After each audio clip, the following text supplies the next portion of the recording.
Hello at the camera. The more, therefore, you relinquish power, trust others, the more powerful you become. But in such a way that instead of having to lie awake nights controlling everything, you do it beautifully by trusting the job to everyone else. Mommy, why did that homeless man just crawl into the back of that van? Did he live in there, Mommy? Good morning, y'all. We are here in Idaho Springs, Colorado. It's about 7 in the morning. We didn't sleep in our hammocks last night because we didn't find a spot to sleep until way late. So we just slept in the side of the van, or slept inside of the van, and they're inside getting coffee at this place. And it's cold. So this YouTube channel is about sailing, but part of exploring outside of the United States and leaving the United States to travel is being grateful and recognizing how beautiful of a place we do live in. So before we got to the boat, we decided to take one last trip around the west and go to Montana and Colorado and Idaho. And yeah, it's pretty beautiful around here. This seems a sort of paradox to say this, but the principle of unity, of coming to a sense of oneness with the whole of the rest of the universe, is not to try to obtain power over the rest of the universe. That will only disturb it and antagonize it and make it seem less one with you than ever. The way to become one with the universe is to trust it.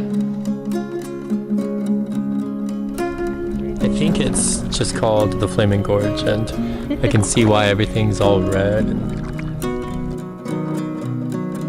You do not know where your decisions come from.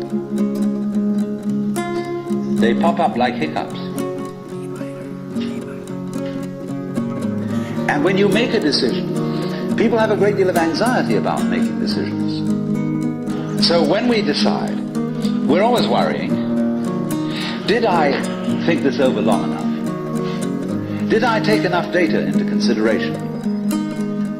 And if you think it through, you find you never could take enough data into consideration. The data for a decision in any given situation is infinite. I never really thought of anxiety as something that had to do with decision making, yes or no. I always thought of it as an external force that was fighting me or working against me.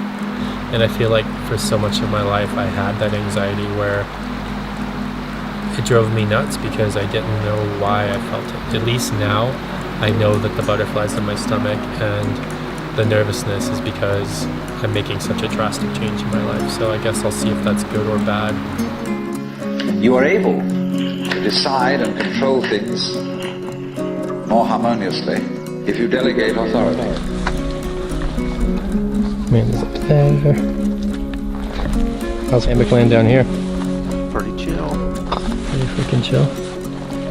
Got a big old lake right over there. You can't see it because you're in the dark. See you in the morning though. Yeah. I'm gonna have a good view first thing in the morning. If no bears eat you. Yeah. It's part of Utah, I'm not too worried. Yeah. Not exactly bear country. Oddly enough. Alright. Good night. Sleep tight, internet.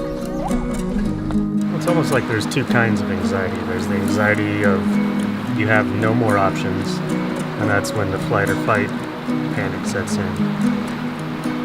And that kind of anxiety is the really hard one to deal with because you feel trapped, no way out.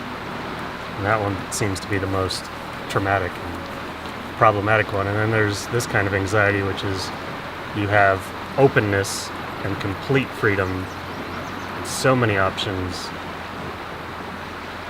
that you don't know where to go, and you just kind of hope it works out. I definitely prefer that kind of anxiety. It's still fucking scary, but it's different.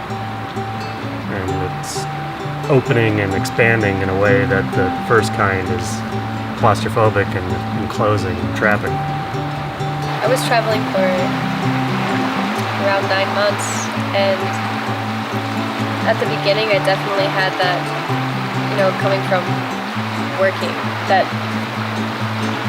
pull to like keep going. Okay, I went here, I saw this, now what do we do? But once, and it definitely changed once I got on boats in particular, because you're literally floating on the water, and you can't really just like necessarily hop off and go somewhere right away without consulting other people or making a plan or deciding, what your next move is. And I think that lifestyle definitely slowed me down a lot. Yeah, you want one? I'm gonna take You that dap.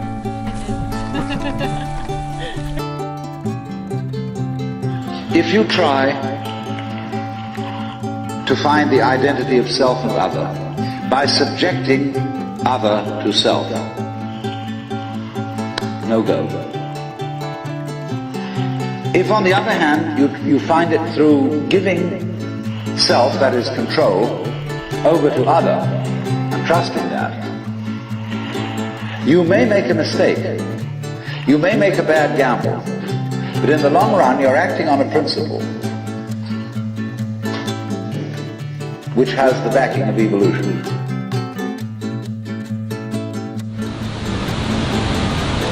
We're here outside of, oh god, this is small. How'd you wear that? We're here outside of Helena, Montana. We are at Buck Falls. My aunt and Uncle Gary and Jill, who will be on the boat with us, took us out here. They live in Helena, so hopefully we will be able to return the favor and take them to some island waterfalls. If they ever pick a damn date. It has become at this time in our history very much hard practical politics to learn how to enjoy ourselves. You can go to the Protestant people with their Protestant ethic who are against this kind of thing. Now say to them with great glee, it is your solemn duty to learn how to enjoy yourself. Why? Because in an age of leisure, people have really got to know how to enjoy themselves. Because if they don't, they'll smash the whole future of the human race.